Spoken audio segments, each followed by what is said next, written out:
संत रामपाल जी महाराज एक ऐसे महान संत जिन्होंने अपनी सतभक्ति, तत्व ज्ञान, करुणा और सेवा के बल पर समाज में नई मिसाल कायम की है। संत रामपाल जी महाराज की अगुवाई में उनके सभी सतलोक आश्रमों से समाज कल्याण के अद्भुत कार्यों ने समाज को सुनहरे भविष्य की एक नई उम्मीद दिखाई है। संत रामपाल जी महाराज से नाम दीक्षा लेने के बाद लाखों लोगों की लाइलाज बीमारियां जैसे कैंसर, एड्स आदि ठीक हुई। संत जी के ज्ञान से प्रेरित होकर उनके अनुयायियों ने लाखों यूनिट रक्तदान किया। संत जी ने लाखों बहन बेटियों का दहेज मुक्त विवाह करवाया।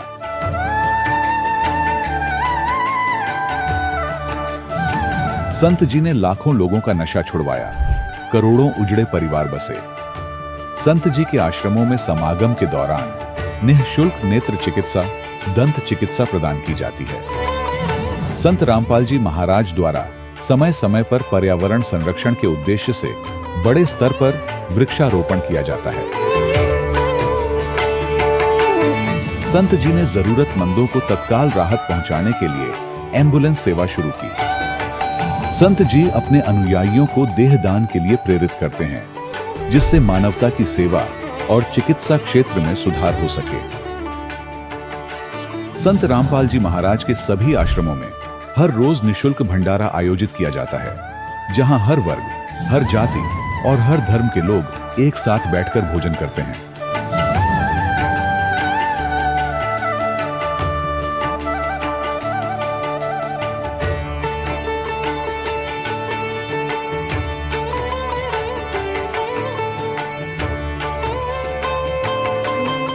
संत रामपाल जी महाराज की अन्नपूर्णा मुहिम ने गरीब और बेसहारा लोगों के जीवन में एक नई ऊर्जा और उम्मीद को जन्म दिया है।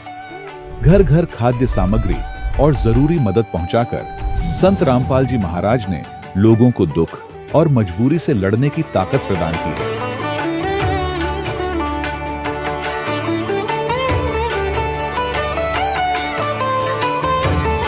संत रामपाल जी महाराज द्वारा गरीब लोगों के लिए घर बनवाने का अद्भुत कार्य एक ऐसी मिसाल कायम कर रहा है जो सदियों सदियों संत जी की उदारता और दया भावना के तौर पर जाना जाएगा।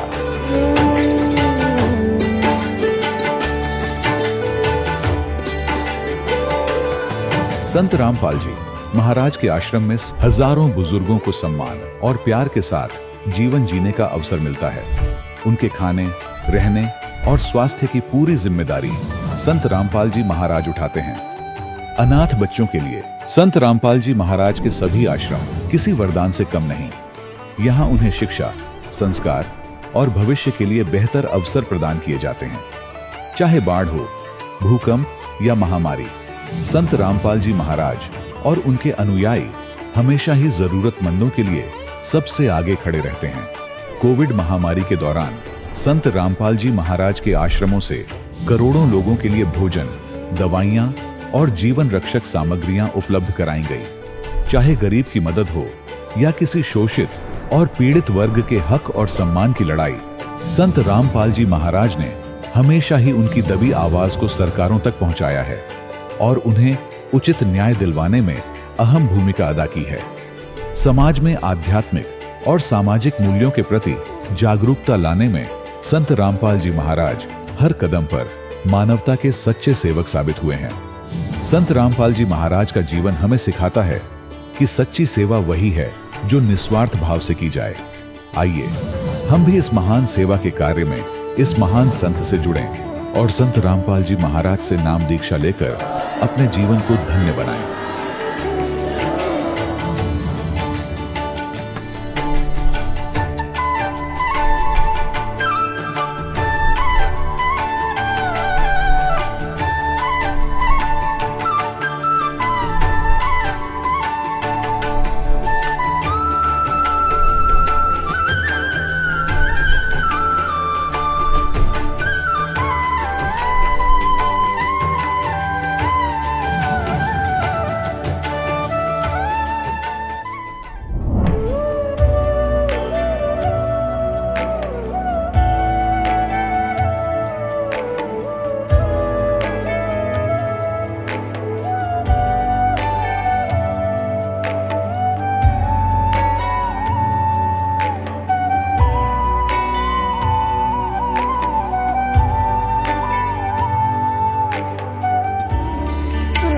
परमात्मा को पाने तथा उसका वास्तविक लाभ प्राप्त करने के लिए पवित्र बाइबल में प्रमाण है कि प्रभु ने मनुष्य को अपना ही स्वरूप बनाया।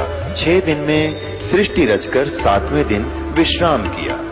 कुरान शरीफ में प्रमाण है कि हजरत मोहम्मद को खुदा स्वयं कह रहे हैं कि मैंने तुम्हें उस परमात्मा की महिमा बताने के लिए भेजा है। वो परमात्मा कबीर है जिसने 6 दिन में सृष्टि रची तथा 7वें दिन तख्त पर जा विराजा। उसकी खबर किसी बाखबर से पूछकर तो देखो। कृपया अवश्य सुनिए जगत गुरु तत्वदर्शी संत रामपाल जी महाराज के अमृत वचन। सत साहिब दर्शकों, ये कहानी है झारखंड निवासी संतोष दास जी की, जो पहले सभी देवी देवताओं की भक्ति और शिव जी की आराधना करते थे। दर्शकों, हद तो तब हो गई जब इतनी भक्ति साधना करने के बाद भी संतोष जी को पारिवारिक समस्याओं के चलते जेल में जाना पड़ा। जेल से बाहर निकलने के लिए इन्होंने अपने इष्ट शिव जी से प्रार्थना की, पर फिर भी इन्हें कोई राहत नहीं मिली, जिस कारण शिव जी पर इनकी आस्था डगमगाने लगी। दर्शकों, जब संतोष जी जेल में थे तब इनकी मुलाकात संत रामपाल जी महाराज के एक शिष्य से हुई और उनसे ज्ञान चर्चा करने के बाद संतोष जी का जीवन पूरी तरह बदल गया। आज संतोष जी जेल से रिहा होने के बाद आखिर क्यों संत रामपाल जी महाराज के गुणगान गा रहे हैं, आइए जानते हैं संतोष दास जी के जीवन की सच्ची कहानी, उन्हीं की जुबानी। नमस्कार जी। नमस्कार जी। क्या नाम है जी आपका? संतोष कुमार। संतोष जी, आप कहाँ से हैं? ग्राम पोस्ट कोयला, थाना हनवारा, जिला गोड्डा, झारखंड। वर्तमान अभी भागलपुर सिटी बिहार में रह रहे हैं। संतोष जी, संत रामपाल जी महाराज से नाम दीक्षा आपने कब ली? सितंबर 2009 में। संतोष जी, संत रामपाल जी महाराज से नाम दीक्षा लेने से पहले आप क्या भक्ति साधनाएं किया करते थे? हिंदू धर्म का जो परंपराएं है सभी करते थे। इष्ट रूप में शिव जी को ज़्यादा मानते थे। संत रामपाल जी महाराज की शरण में आप कैसे आए? संत रामपाल जी महाराज के शरण में मैं ऐसे आया, आपस में हम लोग चाचा ताऊ में लड़ाई झगड़ा हो गया था गुतिया में, तो उसी कारण से मैं जेल चले गए थे। जेल में काफ़ी समय हम रहे, 6 महीना जब रह गए तो मैं मुझे ज़्यादा परेशानी से होने लगा। तो फिर मैं क्या करूं, बहुत कष्ट हो रहा था वहाँ पे। तो एक सावन आता है जो कि बिहार में सुल्तानगंज से देवघर जल चढ़ाए जाते हैं, 1 महीना पूरा मिला रहता है उसमें में। तो हम प्रत्येक सोमवारी डाक चढ़ाते थे। डाक होती है कि सुल्तानगंज से जल उठाओ और कहीं नहीं रुकना होता है। लेटरिन पेशाब जो भी कुछ है सब रोक के रख करके एक ही बार जल ढार के ही उसको रुकना होगा। 110 किलोमीटर होता है। तो ऐसे दृढ़ भगत थे हम, भक्ति करते थे। तो जेल जाने के बाद मैं टूटता चला गया। तो सावन महीना जब आया तो अंदर मैं मतलब काल्पनिक किए परमात्मा से। परमात्मा हम शिव जी को ही मानते थे। बोले कि शिव जी हमें कुछ नहीं चाहिए, आज तक कुछ मांगे भी नहीं आपसे, लेकिन आपकी दया हो तो सावन में मुझे जेल से निकाल दिया जाए ताकि हम आपका जल चढ़ाएंगे। तो हम जेल से नहीं निकले, तो हम टूटता चला गया। तो इसी बीच में एक हरी सिंह आए हरियाणा से। हरियाणा क्रोथा गांव के पास धीगल गांव है, हरी सिंह नाम है उनका। वो संत रामपाल जी महाराज के शिष्य हैं। जिस जेल में मैं था उसी जेल में वो आए। तो वो परमात्मा का चर्चा चलने लगा, तो परमात्मा के बारे में वो बताते थे। उस समय में काफ़ी नशा करते थे भगत जी। तो वो नशा को देख करके वो देखा कि तो बर्बाद हो जाएगा, तो वो परमात्मा के बारे में बताने लगा। देखो परमात्मा एक है, उसकी भक्ति करनी चाहिए, उससे पूरा लाभ भी होगा, आर्थिक भी होगा, मानसिक भी ठीक होगा और मोक्ष को भी प्राप्त होगा। तो हम बोले कि पता नहीं कैसा भक्ति न है। तो जितनी भी भक्ति बताते थे तो हमको उल्टा लगता था। तो मैं उससे वाद विवाद करने लगा, काफ़ी मतलब जो है लड़ाई करते करते करते तब उसने ऐसा है लाइब्रेरी से उन्होंने शास्त्र को, गीता को उठा कर लाया। उसने बताया देखो परमात्मा का आदेश क्या है और यहाँ के जनसमूह करता क्या है, इसलिए लाभ नहीं मिल पाता है। तो उन्होंने गीता को खोल खोल के दिखाया कि देखो संत रामपाल जी महाराज ऐसे बताते हैं परमात्मा कौन है, कैसी भक्ति करनी चाहिए, वैसे करने से आपको लाभ मिलेगा। तो मैं धीरे धीरे समझते चला गया। तो धीरे धीरे मैं उस ज्ञान को समझने लगा। तो फिर मैं एक ही उस समय में जेल में था तो बहुत टूटा हुआ था। तो मैंने बोला कि भगत जी ऐसा है कि क्या मैं जेल से निकाल सकता है संत रामपाल जी महाराज? बोले परमात्मा तो कुछ भी कर सकते हैं, परमात्मा उसी को कहा जाता है जो को कुछ भी करने में असमर्थ नहीं है। तो हम बोले भगत जी ऐसा है कि हम संत रामपाल जी महाराज से मेरे तरफ से अरदास कैसे लगता है लगा दीजिएगा, ये जैसे भी आपका मैसेज होगा वहाँ तक पहुँचा दीजिएगा, ताकि हम जेल से निकलना चाहते हैं, हम उन्हीं की भक्ति करेंगे यदि वो जेल से निकाल देंगे तो तब तक वो 3 महीना में उनका बेल भी हो गया, वो बाहर आ गए बरी होकर के। फिर वो मुलाकाती करने के लिए जब मेरे पास आए तो उन्होंने बताया कि जो है कोई दिक्कत, बोले दिक्कत तो बहुत है भगत जी, आपको तो पता ही जेल से निकले हैं। तो बोला कि ठीक है। तो हम बोले कि जेल से कब निकलेंगे, पूछे थे संत रामपाल जी महाराज से। तो बोला, उन्होंने बोला कि भक्ति करते रहो तो निकल जाओगे। तो मैं टूट गया, बोला कि तो सभी संसार यही बोलता है कि भक्ति करो लाभ मिलेंगे, उन्होंने भी यही बोला है। तब जब देखा कि पूरा टूटा हुआ तो बोला कि संत रामपाल जी महाराज बोला है कि 3 महीने के बाद ठीक 16-17 तारीख को तुम निकल जाओगे। तो मैंने भूल गया, 3 महीना जब बीता तो फिर मुझे याद नहीं रही। तो अचानक से घर वाले भी कोई मिलने के लिए नहीं आते थे जेल में, तो हम सोचा कि पूरा जीवन यहीं पर हमको बिताना पड़ेगा। तो अब तक 3 महीना जब बीत गया भगत जी, ऐसा है कि हम संत रामपाल जी महाराज के ही ज्ञान चर्चा करते थे जेल में। तो हम लोग भगत भगत सबको हमको चिढ़ाते थे कि देखो ये हरि भगत का चेला है, ऐसे ऐसे करके बोलता था। हम लोग भगत जी उनका चेला नहीं है, हम संत रामपाल जी महाराज के ज्ञान पे आरूढ़ हो गए हैं, उनकी भक्ति करते हैं, सब वो जो सच्चाई है वो हम बताते हैं। तो इसी बीच में गेट राइटर होता है जो को संदेश देता है कैदियों को कि कुछ भी मैसेज होता है तो वो देता है। तो उन्होंने 16 तारीख को भगत जी सर जी ऐसा है कि उन्होंने संदेश दिया कि बोला संतोष, बोला हाँ जी, बोला कि आपका कुछ खुशखबरी है। बोले बताओ क्या है भाई। तो बोला कि जो है पहले हमको सिगरेट पिला दो। बोला कि देखो मैं तो सिगरेट पिला नहीं सकता, क्योंकि हम जो है हरि सिंह जो है वो बताए हैं कि उसमें नशा नहीं करना होता, छूना तक नहीं होता, पिलाना तो दूर हो गया। तो हम लगे ये नहीं दे सकते हैं। तो बोले इसके बदले में तुम कहोगे तो हम जेल से निकलेंगे तो 5 किलो या 10 किलो मिठाई दे दूंगा मैं। तो बोला कि ठीक है, ऐसा है कि तुम एक ही सिगरेट पिला दो। बोले नहीं नहीं, हम नहीं पिला सकते हैं। बोला छोड़ो यार, तुम तो अडिग हो गए हो, तो फिर कहना क्या है, ऐसा है तुम लोग को बेल हो गया। तो हम खुशी का ठिकाना नहीं हुआ, विश्वास ऐसे नहीं हुआ।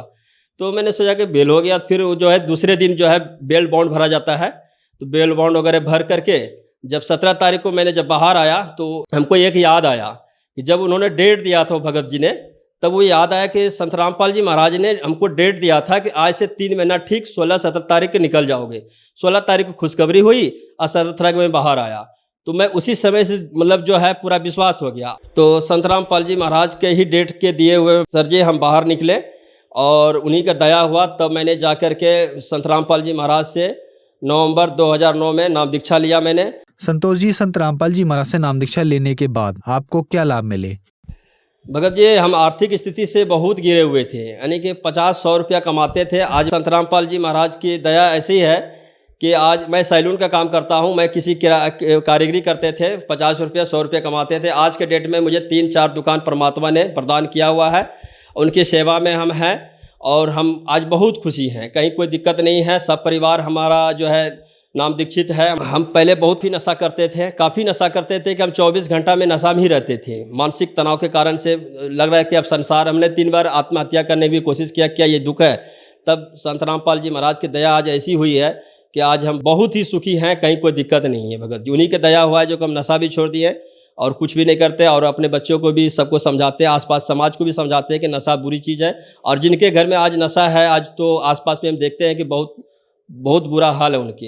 हम तो यही समाज से कहेंगे कि सभी को संत रामपाल जी महाराज से नाम दीक्षा ले, अपना जीवन सफल कराएं, बहुत अच्छा से जीवन जिए। संतोष जी, संत रामपाल जी महाराज से नाम दीक्षा कैसे ली जा सकती है? 11 चरण में चल रही है सत्संग, उसके नीचे पीली पट्टी में नंबर दिया गया हुआ है नज़दीकी, उस पर फ़ोन करके नज़दीकी आश्रम से आप नाम दीक्षा ले सकते हैं और जो है अपन जीवन सफल बना सकते हैं। धन्यवाद जी। सत साहिब। दर्शकों, अभी आपने सुने संत रामपाल जी महाराज से दीक्षा प्राप्त करके सुखी हुए भक्त के अनुभव। अब देखिए जगत गुरु तत्वदर्शी संत रामपाल जी महाराज के मंगल प्रवचन। श्रीमद् भगवद गीता अध्याय नंबर 15 के श्लोक नंबर 1 से लेकर 4 का एक सारांश है। ऊर्ध्व मूलम अधः शाखम अश्वत्थम प्राहु अव्यम छंदासी यस्य प्रणानी ये तम वेद स वेदवित्। ये देखिएगा, ये पवित्र सदग्रंथ श्रीमद् भगवद गीता, और ये गीता प्रेस गोरखपुर से प्रकाशित है। जयदाल गोविंद का इसके अनुवादक हैं। इसके अध्याय नंबर 15 का श्लोक नंबर 1 आपको दिखाते हैं। ये है पंचदशो अध्याय, 15वां अध्याय स्टार्ट हुआ। 1 नंबर मंत्र में है कि ऊर्ध्व मूलम अधः शाखम अश्वत्थम प्राहु अव्यम छंदासी यस्य प्रणानी ये तम वेद स वेदवित्। इसका अर्थ है कि ऊर्ध्व मूलम, ऊर्ध्व माने ऊपर को, इन्होंने गलत लिखा है अध माने ब्रह्मा मुख्य रूप मुख्य शाखा वाली, ये गलत अनुवाद किया। अध माने नीचे होता, देखिएगा ये दूसरी श्लोक में इसी 15वें अध्याय का, इसमें ऊर्ध्व ऊर्ध्व शब्द भी है, अध भी है।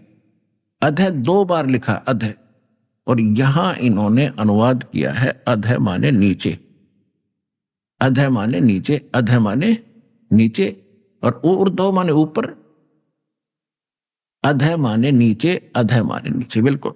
तो यहां ये विचलित हो गए क्योंकि इनको श्री कृष्ण से ऊपर ज्ञान नहीं था, इनको श्री कृष्ण से ऊपर ज्ञान नहीं था। इन्होंने घुमा फिरा के और श्री कृष्ण जी को ही सर्वशक्तिमान सिद्ध करने की कुचेष्टा की, जिस कारण से अर्थों के भी अनर्थ कर दिए।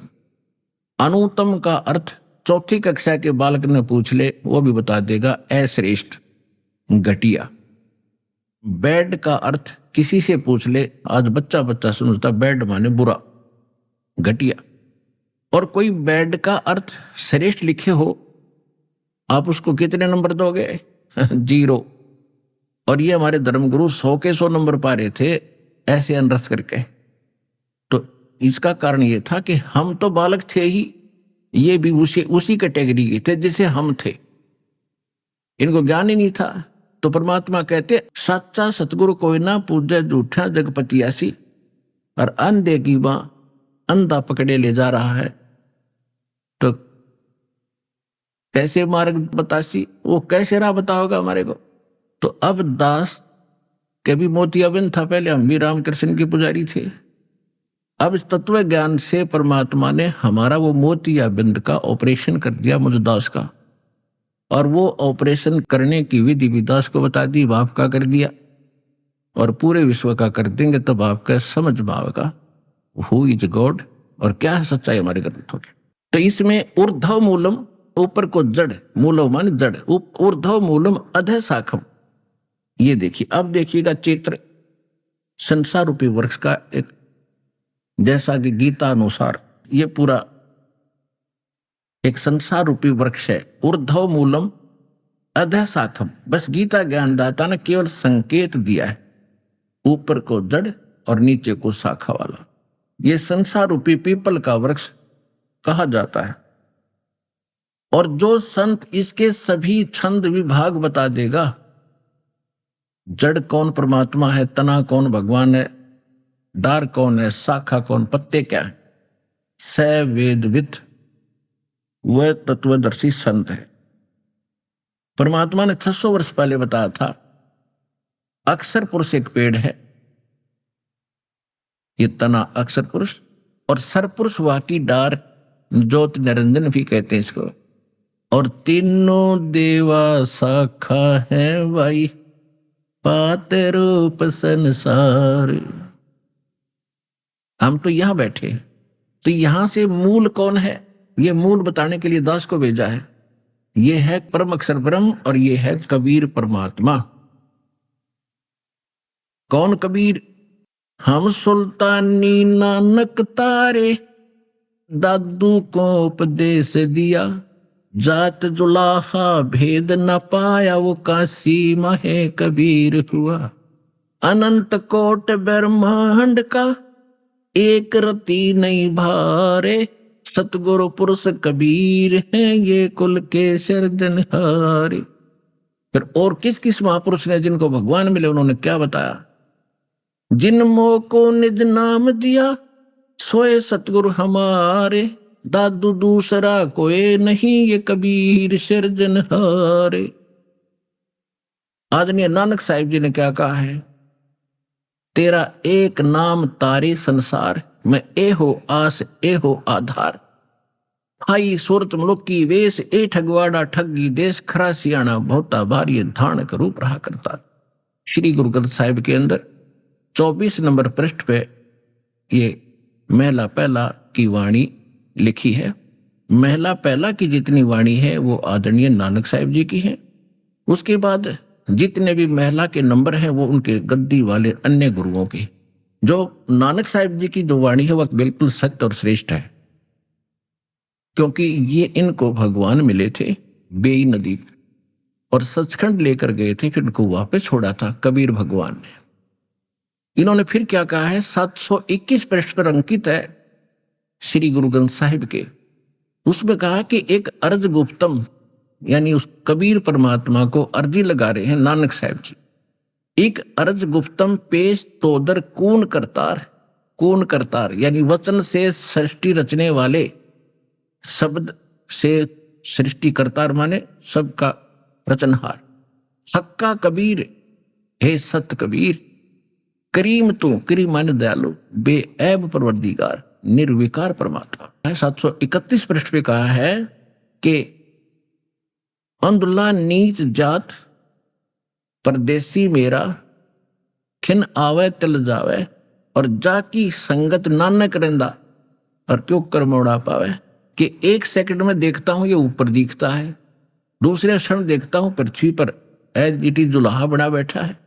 तो कहते हाई सूरत मुलुक की वेश, ए ठगवाड़ा ठगी देश। कहते भगवान है खुद, और देखो कैसे भूल भुलैया कर रहा है, किसी को पहचान में नहीं आ रहा है, ये स्वयं परमात्मा। तो वो है वो परम अक्षर ब्रह्म, और उसी ने अपने मुख कमल से चौथे अध्याय के 32वें श्लोक में जिस कबीर से कहा है कि वो सच्चिदानंद घन ब्रह्म अपने मुख कमल से आकर यथार्थ ज्ञान देता है, धार्मिक अनुष्ठानों की जानकारी देता है। तो वो उसने क्या आकर बताया है, अक्षर पुरुष एक पेड़ है, सर पुरुष ज्योत निरंजन वाकी डारे, तीनों देवा शाखा है भाई पाते रूप संसार। तो उस वाणी को फिर दास ने समझा परमात्मा की कृपा से, गुरुदेव की रजा से, और अब आपको समझा रहा है दास। और आप बुद्धिमान इसलिए बनाए भगवान ने, इंस्ट्रूमेंट इसलिए बनाए कि घर बैठे देखो, यार यकीन ना हो तो घर जाकर किताबें खरीदो, आपके पास रखी हैं, घर पे भी होंगी, उनको मिलाओ और फिर आओ अपना कल्याण कराओ। 2 अक्षर की बात है।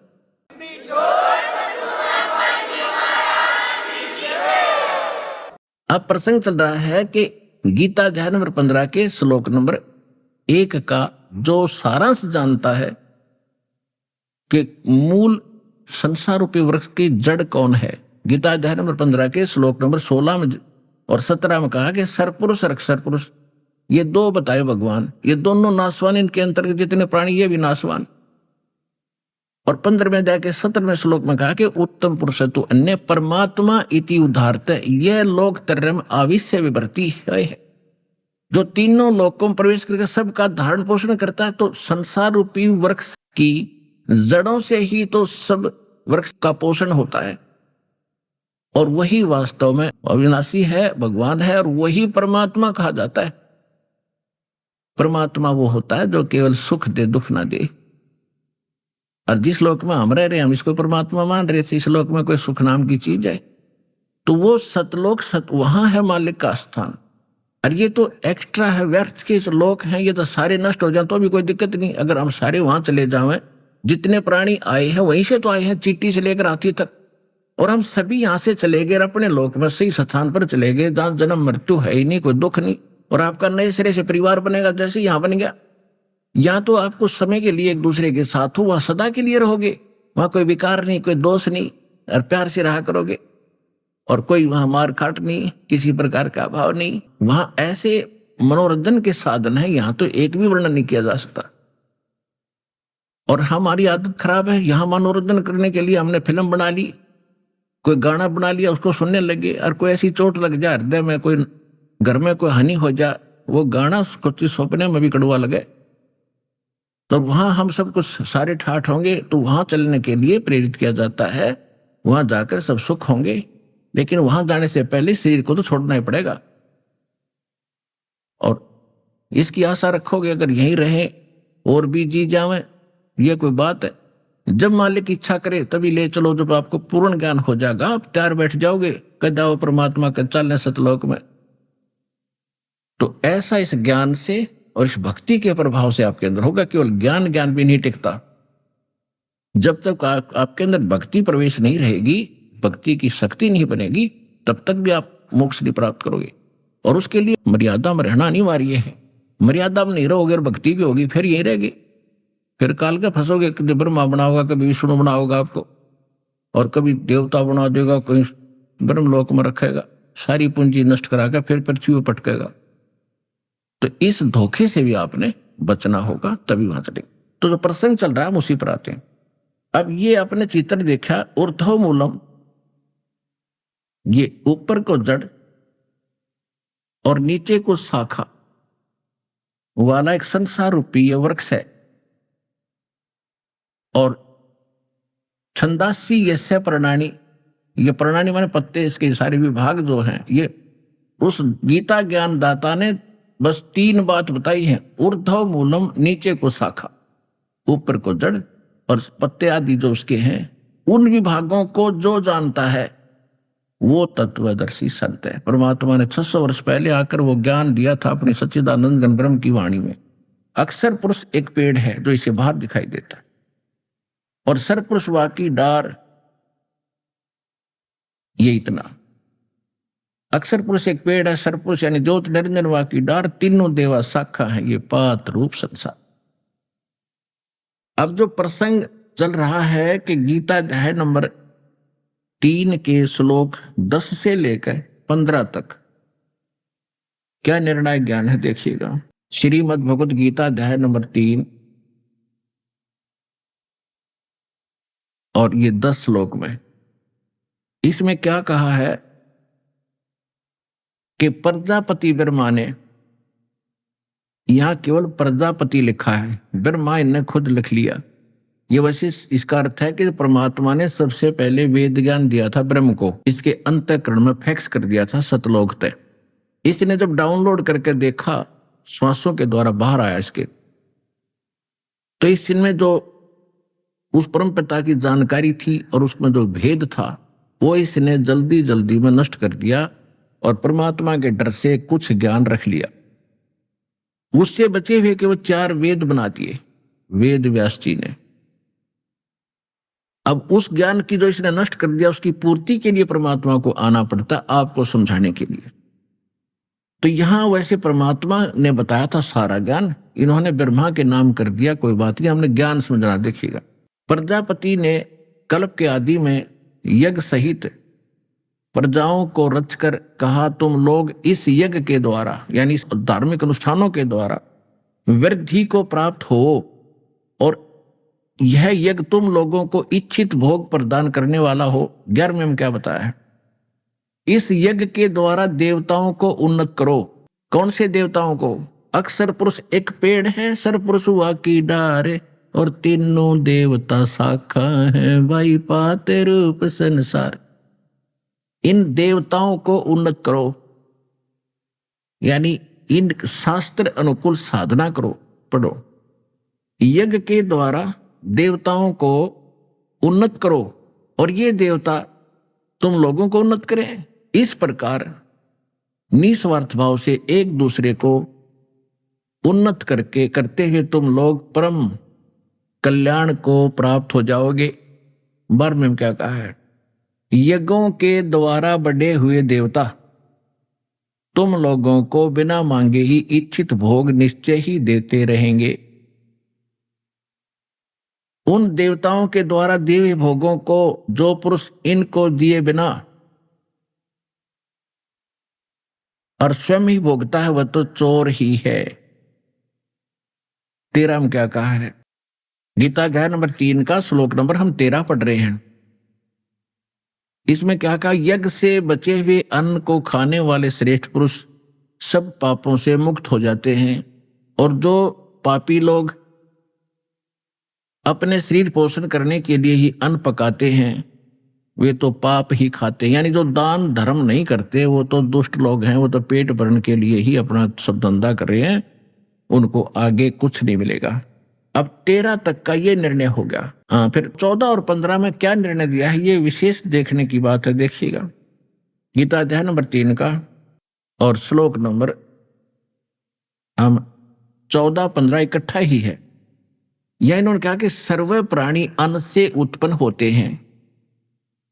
अन्न की उत्पत्ति वृष्टि यानी वर्षा से होती है, और वृष्टि यज्ञ से होती है। शास्त्र अनुकूल साधना यज्ञ हवन किए जाते हैं, उनसे वर्षा होती है। और यज्ञ यानी धार्मिक अनुष्ठान विहित कर्मों द्वारा संपन्न होने वाले हैं। यानी शास्त्र अनुकूल साधना जो करोगे वो सही कर्म आपके भक्ति के बनेंगे। और कर्म समुदाय को ब्रह्मो उद्भवम, यानी इन्होंने ब्रह्म का अर्थ वेद कर दिया नहीं, कर्म इस काल के द्वारा उत्पन्न हुए। हम इस ब्रह्म के लोक में आए तो हमने वर्क डन मिला, तो इसने कर्म लगाए, कर्म से ही यह सब कुछ मिलेगा, बिना किए मिले नहीं। तो इसका अर्थ तो यह है कि इस ब्रह्म ने कर्म लगाए मारे, और इन्होंने यहां अर्थ अनर्थ कर दिया, ब्रह्म का अर्थ वेद कर दिया। एक सीधी सी बात है, ब्रह्म माने भगवान, परमात्मा, मालिक, और एक राजा, एक उसका विधान है। वेद तो परमात्मा का संविधान है और ब्रह्म भगवान राजा, समझो। यदि कहीं प्रकरण हो राजा का अर्थ कोई कर दे संविधान, तो वो मूर्ख आदमी होगा। राजा अलग है, उसका संविधान अलग है। तो वेद है भगवान का संविधान, ब्रह्म है भगवान यानी राजा। तो ये क्या कहा कि यहाँ के राजा ब्रह्म ने हमारा कर्म लगाए और ब्रह्म की उत्पत्ति हुई, उस अक्षर ब्रह्म थे यानी परम अक्षर ब्रह्म थे, पूर्ण परमात्मा से। देखिएगा, यज्ञ यानी धार्मिक अनुष्ठानों से संपन्न होते हैं जो कर्म, शुभ कर्म होते हैं। और कर्म समुदाय को ब्रह्मो उद्भवम, या ब्रह्म से उत्पन्न हुए कर्म। और ब्रह्म यहाँ वेद लिख दिया, यहाँ भी ब्रह्म माने ब्रह्म, सर पुरुष लिखना था, युग काल। अक्षरम उद्भवम, अविनाशी परमात्मा से उत्पन्न हुआ जान, यानी इस ब्रह्म की उत्पत्ति अविनाशी परमात्मा उस परम अक्षर ब्रह्म से हुई। वैसे अक्षर का अर्थ अविनाशी होता जिसका नाश ना हो, ऐसा।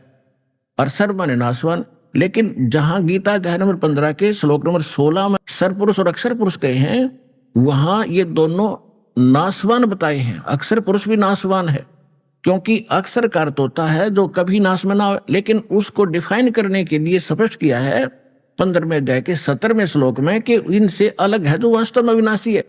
जैसे एक तो मिट्टी के पहले बनते हैं कप, चाय पीते हम सफेद सफेद, वो तो अंडरस्टूड, हाथ से छूटे ये फूटे, सर पुरुष। तो ये अक्षर पुरुष तो ऐसा समझ लो, इस मटेरियल के बने हुए सारे इसके जीव और इसका शरीर। और दूसरा स्टील का कप हो, उसको अक्षर पुरुष के लोक और उसका शरीर, उसके रहने वाले प्राणियों का शरीर, वो इतना समझ लो स्टील का। इसलिए उसकी सर पुरुष यानी उस मिट्टी वाले पहले की तुलना में वो काफी लंबे समय तक रहने वाला, इसलिए उसको अक्षर लिख दिया कि वो नाश नहीं होता जल्दी से, लेकिन उसका विनाश होता है। इसलिए बताया 15वें अध्याय के 17वें श्लोक में कि अविनाशी परमात्मा तो इनसे कोई और है। तो यहां अक्षर पुरुष जो है, अक्षर, ये यहां पर अक्षर है वो उस अविनाशी परमात्मा की जानकारी। ये देखिए, अब यहां है कि वेदों को, ब्रह्म को, यहां लिखा ब्रह्म इस काल की उत्पत्ति अविनाशी परमात्मा से हुई है, उत्पन्न हुआ जान। इससे सिद्ध होता है कि सर्वव्यापी सर्वगतम ब्रह्म, सर्वगतम ब्रह्म माने वासुदेव, सर्वगतम सबके ऊपर जिसकी प्रभुता है वो ब्रह्म, वो भगवान, तत्ब्रह्म, यहां समझ लो तत्ब्रह्म, परम सर्वगतम ब्रह्म यानी सबके ऊपर जिसकी सब जगह पहुंच है, सर्वगतम वासुदेव। गीता अध्याय नंबर 7 के श्लोक नंबर 16 से 18 तक तो अपनी जानकारी दी है। और फिर 19वें श्लोक में कहा कि बहु नाम जन्मानाम अन्ते ज्ञानवान माम प्रपते, और वासुदेव सर्वमिति सर्वात्मा सुदुर्लभ है। मेरी भक्ति भी ज्ञानी आत्मा कौन अनंत जन्मों के बाद कभी करता है। और ये बताने वाला संत के वासुदेव वो सर्वगतम ब्रह्म ही सब कुछ है, वो बड़ी मुश्किल से मिलेगा।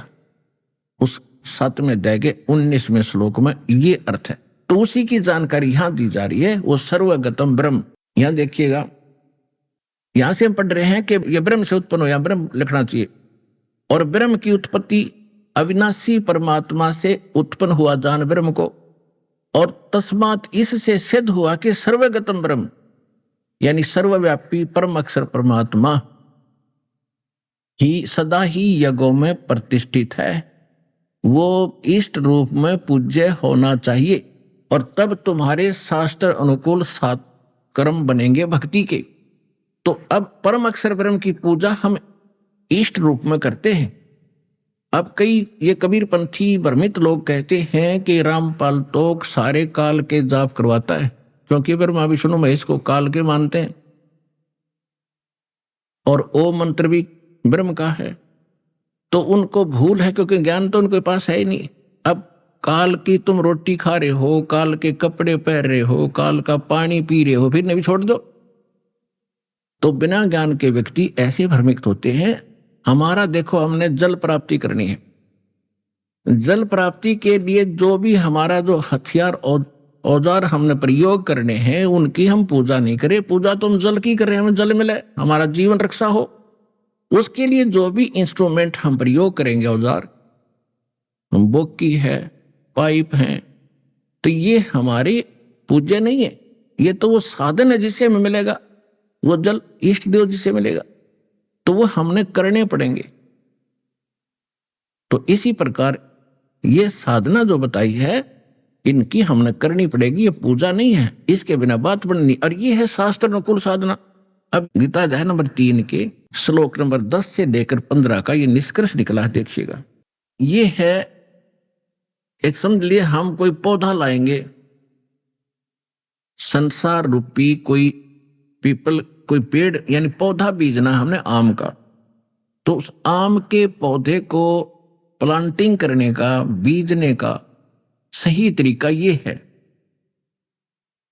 उसको लाकर गड्ढा बनाओ जमीन में या गमले में लगाते हैं, तो उसकी सिंचाई करो, जड़ की, जड़ को मिट्टी में प्रोक्स करो, उसको एवेक्ट करो, दबाओ। उसके बाद उस एवेक्ट की पूजा करो, जड़ की। और इसकी पूजा करने से तना, डार और शाखाओं में फिर आहार जाएगा, और ये शाखा फिर वृक्ष बन जाएंगे। ये कहता देवताओं को बढ़ाओ, उस शास्त्र अनुकूल साधना से तुम देवताओं को बढ़ाओ, शास्त्र अनुकूल धार्मिक अनुष्ठान यज्ञ करके। और बड़े हुए देवता जब ये टहनी बन जाएंगी, बड़ी बड़ी शाखा बन जाएंगी, शाखाएं, इनका फल लगेंगे, ये बिन मांगे देंगे, अपने आप लगेंगे इनका फल। परमात्मा हमें क्या बताना चाहते थे कि आप गलत साधना कर रहे हो। आपने ये तो ज्ञान हो गया कि ब्रह्मा विष्णु महेश हमें फल देते, क्योंकि पहले सतयुग त्रेता द्वापर तक ये देवता सामने आ खड़े हो जाते थे, वो पुण्यात्मा होते थे। ये हमारे सामने आ खड़ा रहो, भगवान के काम आया भाई बोल, और 36 पंगे कम आगे नो, हमारी एक दुकान खुलवा दे, फलाना न्यू करवा दे। तो पहले वो देवता सामने आ जाते थे और कह के फल देते थे। तो हमने ये मान लिया कि यही सर्वे सवा है, ये हमें हमारी अज्ञानता का ही फल मिला। तो इस कारण से हमने फिर उस मूल की पूजा छोड़ दी और हम पूजा करने लगे इन टहनियों की, देवताओं की। देखो ऐसे, ये देखिएगा, ऐसे कर दिया हमने, जड़ तो ऊपर कर दी और ये टहनी ब्रह्मा विष्णु महेश बना दिए पूज्य, उल्टा पौधा रोप दिया। अब हम ये पूजा कर रहे हैं तीनों देवताओं की, और इन पूजाओं के करने से हमारा सर्व व्यर्थ हो गया। इसके विषय में परमात्मा ने कहा है, एक कैसा दे सब सदे और सब साधे सब जावे, माली सींचे मूल को फले फूले। इस अध्यात्म ज्ञान का इतना सा रहस्य है। गीता अध्याय नंबर 3 के श्लोक नंबर 10 से लेकर 15 तक का निष्कर्ष निकला। ये कहते हैं कि तुम यज्ञ के द्वारा देवताओं को उन्नत करो। और गीता अध्याय नंबर 15 के श्लोक नंबर 1 में बताई दिया, ऊर्ध्व मूलम अधः शाखम अश्वत्थम प्राहु अवम छंदासी यस्य पर्णानि। ये पत्ते आदि, ऊपर को जड़, नीचे को शाखा आदि जो पत्ते इसके विभाग हैं, इनको जो जानता है वो तत्वदर्शी संत है। देवता कौन से हुए? ब्रह्मा विष्णु महेश, तीनों देवता। और ये उन्नत हुए हुए देवता तुम्हें बिना मांगे ही फल देंगे। और इसमें यह भी स्पष्ट कर दिया है कि जिनको परमात्मा ने मनुष्य जीवन में जो धन दिया है, उसमें से जो धर्म पे नहीं लगाते, और धर्म होता शास्त्र अनुकूल साधना करने से। शास्त्र अनुकूल साधना कौन सी होती है? गुरु बिन माला फेरते, गुरु बिन देते दान, गुरु बिन दोनों निष्फल हैं, चाहे पूछो वेद पुराण। गीता जी में यह भी प्रमाण दिया है कि कुपात्र को दिया हुआ दान भी व्यर्थ होता है, यानी अधिकारी के बिना किसी को दान देना भी वो भी फलता नहीं है। ये बताया है कि जो शास्त्र अनुकूल साधना और यानी दान धर्म नहीं करते हैं तो वो भी चोर बताए हैं।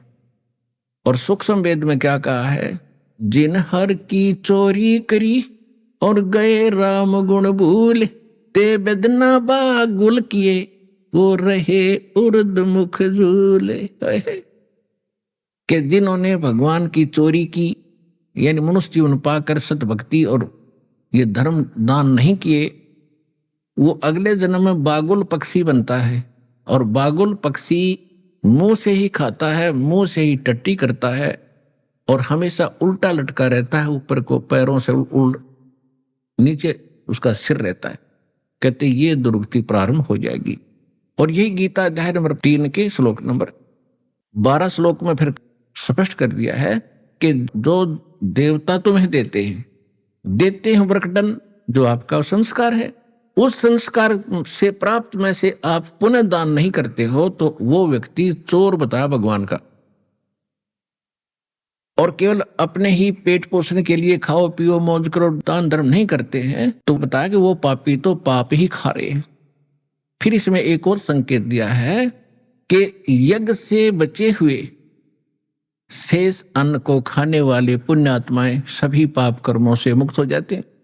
अब यज्ञ माने शास्त्र अनुकूल धार्मिक अनुष्ठानों में सबसे पहले उस पूर्ण परमात्मा परम अक्षर ब्रह्म को इष्ट मानकर उसको भोग लगाया जाता है। यहाँ पर सबसे पहले परमात्मा का जो प्रसाद बनता है, भोजन का बनता है या हलवा प्रसाद बनता है या खीर बनती है, सबसे पहले परमात्मा के निमित्त एक श्रद्धा से अलग निकाल कर रख दिया जाता है। उसके बाद शेष बचे हुए अन्न को आप जी में वितरित किया जाता है। तो ऐसे शास्त्र अनुकूल साधना और ऐसे भोजन को कौन प्राप्त करेगा? जो सतलोक आश्रम में पहुंचेगा और यहां पहुंचेगा तो उसको सारी शास्त्र अनुकूल साधना और सब भक्ति मिलेंगी। तो फिर उस सारी साधना से वो पाप मुक्त हो जाएगा कंप्लीटली। ये इस तीसरे अध्याय का 10 से लेकर 15 का सारांश है। और फिर यह भी स्पष्ट कर दिया है कि सभी प्राणियों की उत्पत्ति अन्न से होती है, अन्न से ही बीज बनता है, बीज से मां के पेट में हमारी उत्पत्ति होती है और अन्न होता वर्षा से और वर्षा होती है शास्त्र अनुकूल साधना से। यज्ञ हवन धार्मिक, यहाँ पर 5 यज्ञ कराई जाती हैं। एक यज्ञ है धर्म की। आप देख रहे हो यहाँ पर आधी रात को किसी टाइम आ जाओ, आप भूख लगी है, आप जाइए भंडारे भगवान के सदाव्रत में कबीर साहिब के में आप बैठिएगा, आपको तुरंत भोजन प्राप्त होगा। चाहे आधी रात आओ, चाहे सुबह 4 बजे आओ और चाहे किसी टाइम आप आओ। फिर यहाँ आप देख रहे हो कैसी सुविधाएं हैं। अपने आपके भाई बहन आपके लिए पहले कितना व्यवस्था करके रखते हैं। आप कहाँ कहाँ से आते हो और किस अतिथि में आते हो। किसी को कोई बीमारी है, कोई किसी बात से टेंशन में है। पहले तो हम कहीं जाते थे तो एक टेंशन साथ रहती थी, कहाँ रुकेंगे, कहाँ होटल में कोई रोटी मिलेगी कि ना मिलेगी, कहाँ पड़ेंगे, सड़क के किनारे पड़ेंगे, कहाँ रहेंगे। तो आते सारी टेंशन फ्री हो जाती है। तो ये जो दान आपने किया उसी से हम कर रहे हैं और हम कहाँ से लाते हैं। लेकिन जो दान आप यहां करते हो वो दान फिर आपका नहीं रहा, आपने भगवान को दे दिया, परमात्मा का पैसा हो गया, आपका नहीं रहा। और जो पैसा आपने यहां दिया वास्तव पैसा आपका वो है। और अन्य जो आपने कोठी बंगले कार फैक्ट्री लाकर बैठे हो वो आपका नहीं है, उसको तो आप यही त्याग कर जाओगे। और जो यहां आपने दान कर दिया ये आपका नहीं रहा, परमात्मा ने आपका इसका प्रतिफल दे दिया, 1000 गुना करके आपके उसमें लिख देता भगवान, ये आपका नहीं रहा। अब ये जो पैसा मालिक का हो गया, आपको तो दे दिया 1000 गुना उसने, ये रह गया भगवान का पैसा। अब इस भगवान के पैसे से सारी व्यवस्था हो रही है। तो कहते हैं जो भी वैसे अनधिकारी के पास दान किया जाता है और उससे कोई खाता है वहां पर उसको पाप लगता है, क्योंकि वो अधिकारी है ही नहीं, वो तो एक दूसरे का संस्कार आपस में फिर उलझता ही रहेगा वहां पर। यहां संस्कार नहीं उड़ जाएगा आपका। अभी आपने सुने संत रामपाल जी महाराज के मंगल प्रवचन। आइए अब सुनते हैं संत रामपाल जी महाराज से नाम दीक्षा लेकर सतभक्ति करके अद्भुत लाभ प्राप्त करने वाले अनुयायी के विचार। इनसे मिलिए। ये हैं पंकज सक्सेना जी, जो दिल्ली के रहने वाले हैं। पंकज जी पहले निरंकारी पंथ से जुड़े हुए थे। उसमें बताई जाने वाली भक्ति साधना भी करते थे। लेकिन ऐसा क्या कारण रहा कि निरंकारी पंथ की पूजा साधना को त्याग कर पंकज जी ने संत रामपाल जी महाराज जी से नाम दीक्षा ली? क्या संत रामपाल जी महाराज से नाम दीक्षा लेने के बाद वास्तव में पंकज जी को उन तमाम सुखों की प्राप्ति हुई जिनकी इन्हें सालों से तलाश थी? आइए अब जानते हैं पंकज जी की कहानी इन्हीं की जुबानी। नमस्कार सर। नमस्कार सर। सर क्या नाम है आपका? पंकज सक्सेना। पंकज जी आप कहाँ से हैं? दिल्ली सोनिया गांधी कैंप। पंकज जी संत रामपाल जी महाराज से नाम दीक्षा आपने कब ली? 14/4 सन 2011। पंकज जी संत रामपाल जी महाराज से नाम दीक्षा लेने से पहले क्या आप भक्ति साधनाएं भी करते थे? हाँ जी करता था। बाबा हरदेव सिंह जी महाराज जी की साधना करता था। निरंकारी हैं वो। मैं उसमें लगभग 8 साल तक जुड़ा रहा। वहाँ मैं काफ़ी उसमें भक्ति करता रहा लेकिन मुझे कोई लाभ भी नहीं हुए। सेवादार भी बन गया लेकिन मुझे शारीरिक समस्याएं थी, जैसे कमर में दर्द होना, वो मेरा ठीक नहीं हो पा रहा था। वहाँ पे मैं ये सेवा करता था कि जैसे एक वर्दी मिलती थी पुलिस वालों की जैसी, वो पहन के मैं वहाँ पे जैसे सब भक्तों की सेवा करना, पंडाल को इधर उधर मैट बिछाना और आने जाने के लिए यही सब सेवा में करते थे। भंडारा में और जैसे लंगड़ की यही सेवा करते थे वहाँ। फिर हम उसके बाद आशुतोष एक महाराज हैं, उनसे मैंने नाम दीक्षा उपदेश लिया। हमने इससे लाभ मिल जाएगा। उन्होंने बताया कि बिना बजाए निश्चिंत बाजे घंटा शंख नगाड़ी रे। उन्होंने कहा परमात्मा तुम्हारे शरीर के अंदर ही दिखा देंगे। हमने कहा अच्छा ठीक है भाई दिखा दो। उन्होंने ऐसे करके कान बंद करवाए और बोला है कि इसके अंदर है जो ना आप सुन सकते हो। मैंने जब उसको लगभग 1.5-2.5 घंटे तक बैठे रहे और उसके अंदर जब देखा तो हमें प्रकाश नज़र आया, बहुत तेज प्रकाश नज़र आया। और प्रकाश नज़र आया नीला पीला सा था, तो मैं उसको देख के तो बोले यही परमात्मा है। फिर धीरे धीरे लगभग हम 2.5 घंटा और 2 घंटे लगभग 1 घंटे रोज़ करते थे साधना। जैसा टाइम मिल जाता था वहाँ पे हम वैसा ही काम रोज़ करते थे। फिर मेरे पैरों में सूजन आ गई, गंठों में, ये यहाँ सर गंठों में सूजन आ गई। सूजन आने के कारण फिर मैं काम नहीं कर पाता था सही से। फिर बोले कि तुम्हारी ये समाधि बढ़िया है और तुम्हें परमात्मा रोज़ दिखता है। फिर वो हमारी समस्याएं ठीक नहीं हुई और बढ़ते ही गया पैरों में दर्द। फिर आशुतोष महाराज के जो शिष्य थे उनके पास में गया। मैंने बोला कि ये मेरे पैरों में जो दर्द होता है, बोला धीरे धीरे सब ठीक हो जाएगा और भगवान की समाधि करो अच्छे से। मेरी आँखों में भी दर्द होने लगा था, पानी निकलने लगा था, इतना दर्द होना। आँख ऐसे करके बंद करके जब मैं उसको देखता था तो वो क्या हुआ सर, हम बहुत धीरे धीरे परेशान हो गए। कानों में भी सुनाई कम देने लगा सर। फिर इसी अवस्था से मैं बहुत परेशान हो गया। सर फिर आप संत रामपाल जी महाराज की शरण में कैसे आए? सर एक चैनल था, उस पर संत रामपाल जी महाराज जी का सत्संग चल रहा था। संत रामपाल जी ने बोला था कि जो मेरा शिष्य बन जाता था उसके अंदर 24 सिद्धियां आ जाती हैं, ये प्रथम जो नाम उपदेश ले लेता है। संत रामपाल जी ने ये शब्द बोला था कि सोहम नाम जो है ध्रुव और प्रहलाद ने नहीं पार हुए और तुम कैसे पार हो जाओगे। तो मैंने सोचा ये कि सोहम नाम तो मुझे भी मिला। आशुतोष महाराज जी ने बोला था सो बाहर छोड़ो हम अंदर लो, यही सोहम हो गया, ये भगवान का नाम हो गया। तो ऐसे करते करते हमने कही हम भी तो यही नाम जाप करते हैं और ध्रुव प्रहलाद नहीं पार हुए तो हम कैसे पार हो जाएंगे। चलो चलते हैं एक बार इनके पास, देखते हैं क्या बात है।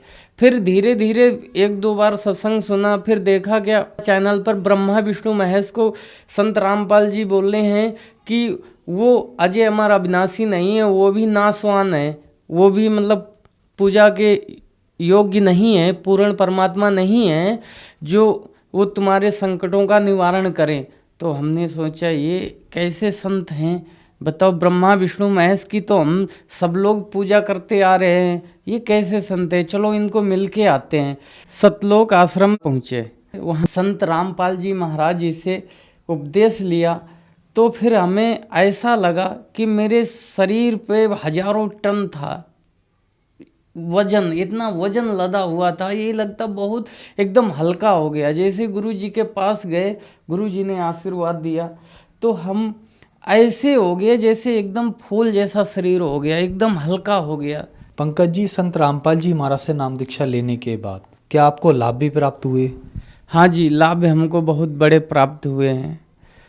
वो लाभ ऐसा था कि शारीरिक समस्याएं में अन्य गुरुओं की पूजा करता था तो मेरे पैर भी खराब हो रहे थे धीरे धीरे, कानों से सुनाई भी कम पड़ने लगा था, रीढ़ की हड्डी भी हमारी बहुत दर्द करने लगती थी बैठे बैठे 2-2.5 घंटा सुबह शाम के कारण। फिर हम जब से संत रामपाल जी महाराज जी से उपदेश लिया है तब से हम सर बहुत सुखी हैं, कोई दर्द नहीं है। अब चश्मा भी नहीं लगाते थे, पहले चश्मा भी लगा रहे थे, अब चश्मा भी उतर गया संत रामपाल जी महाराज जी की दया से, और सब सुख हो गए। मैं सर पहले बहुत गरीब था और बहुत आस्तिक स्थिति बहुत कमज़ोर थी, मैं भगवान के लिए तरसता था। तो फिर परमात्मा संत रामपाल जी महाराज जी से जब से जुड़ा हूँ तब से मुझे सब सुख हो गए हैं।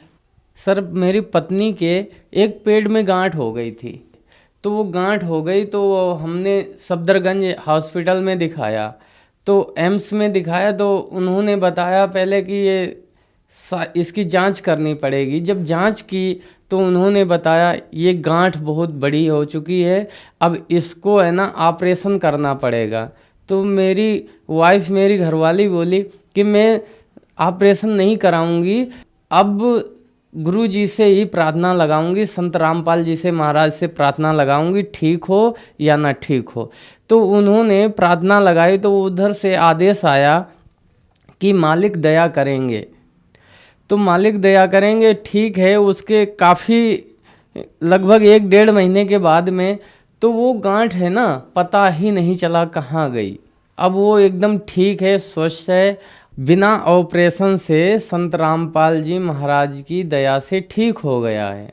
पंकज जी, जैसा कि आपने बताया आप निरंकारी पंथ में 8 साल तक रहे, वहाँ सेवादार भी रहे, फिर आप आशुतोष जी महाराज के पास गए, वहाँ भी आप 5 साल रहे, आपने इतनी मेडिटेशन किया कि आपका शरीर भी खराब हो गया, आप भगवान पाना चाहते थे। तो भगवान क्यों पाना चाहते थे आप?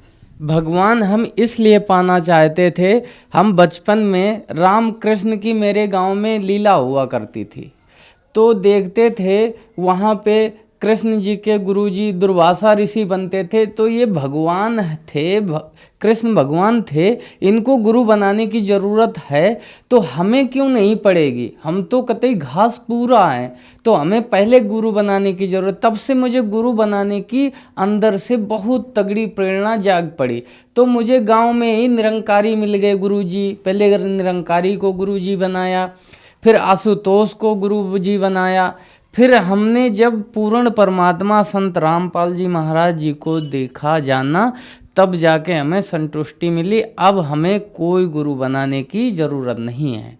पंकज जी, आपने बताया कि आपके गांव में कृष्ण लीला होती थी, वहाँ आपने कृष्ण जी को देखा और फिर उनके गुरु दुर्वासा जी को देखा, वहाँ से आपको प्रेरणा हुई कि भगवान ने गुरु बनाने की आवश्यकता है तो हमें भी गुरु बनाना चाहिए, वहाँ से आपको भगवान पाने की इच्छा प्रकट हुई। तो क्या संत रामपाल जी महाराज की शरण में आने के बाद आपको भगवान मिले? हाँ जी सर, भगवान हमें मिल गए सर, ऐसे भगवान मिले कि ये पूर्ण परमात्मा है, जिस ये शास्त्र अनुसार भक्ति है, ये शास्त्र विधि, ये गुरु जी हैं ना हमारे जो पूर्ण परमात्मा हैं, ये हमको पढ़ पढ़ के सुनाते हैं। पूर्ण गुरु जो होता शास्त्रों का ज्ञान कराता है। जो निरंकारी थे ये जो मन मर्जी का नाम देते थे, जो शास्त्रों में कहीं प्रमाण नहीं है। और जो आशुतोष थे इन्होंने क्या काम किया, ये एक शब्द को 2 भागों में बांट दिया, सो बाहर छोड़ो हम अंदर लो, ये कोई मंत्र नहीं है, ये तो कबीर सागर से मंत्र चुराया हुआ है। सतनाम तो कोई और है, वो गुरु जी संत रामपाल ही महाराज ही बता सकते हैं उसके बारे में, और कोई इस पृथ्वी पे नहीं बता सकता है। पंकज जी, निरंकारी पंथ में आप 8 साल तक रहे। आशुतोष जी महाराज से आपने 5 साल तक भक्ति साधना की, लगभग 13 साल तक आप गुरुओं की शरण में रहे। फिर आप इन सब को छोड़कर संत रामपाल जी महाराज की शरण में आए। समाज में एक धारणा ये भी है कि कहते हैं कि गुरु नहीं बदलना चाहिए, लेकिन फिर भी आपने गुरु बदला। क्या आपने अपने हिसाब से ठीक किया? हाँ जी सर, हमने अपने हिसाब से ठीक किया। शास्त्रों में प्रमाण है, जब तक गुरु मिले ही नहीं साचा, जब तक गुरु करो 10 20 50। यानी कि सच्चा गुरु जब तक ना मिले तब तक गुरु चेंज करते रहो, कोई इसका वो नहीं है, पाप नहीं लगता है। अब हमें कोई गुरु बनाने की ज़रूरत नहीं है। पूर्ण परमात्मा संत रामपाल जी महाराज गुरु हैं मेरे।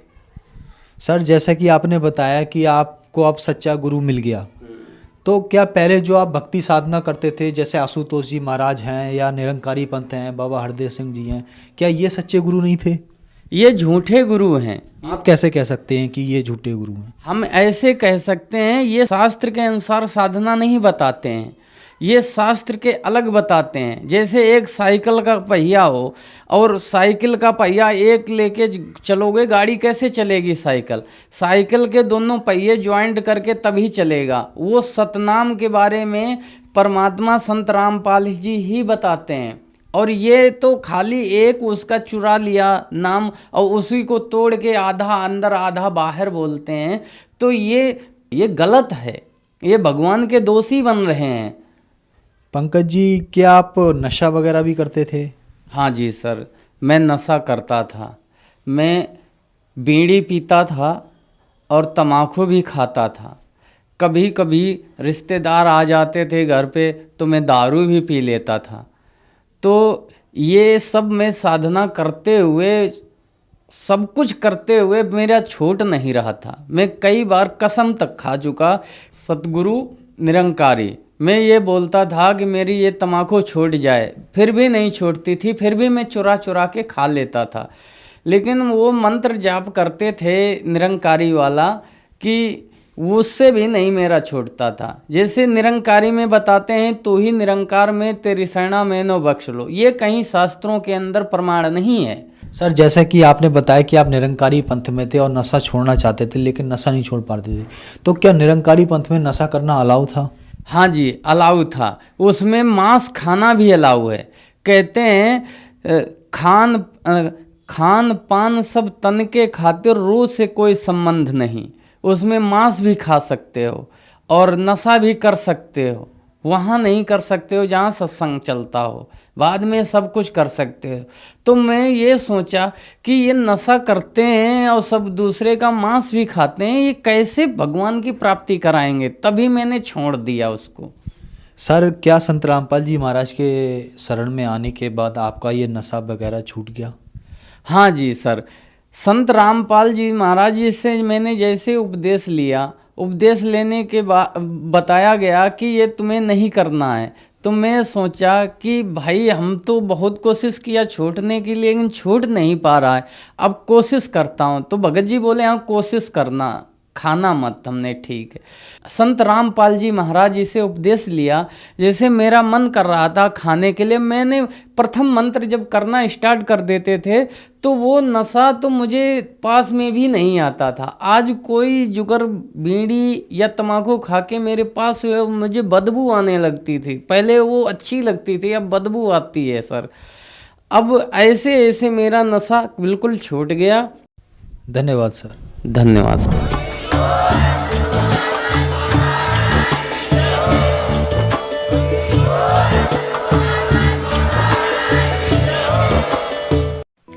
आप सुन रहे थे जगत गुरु तत्वदर्शी संत रामपाल जी महाराज के मंगल प्रवचन। अधिक जानकारी के लिए संपर्क करें।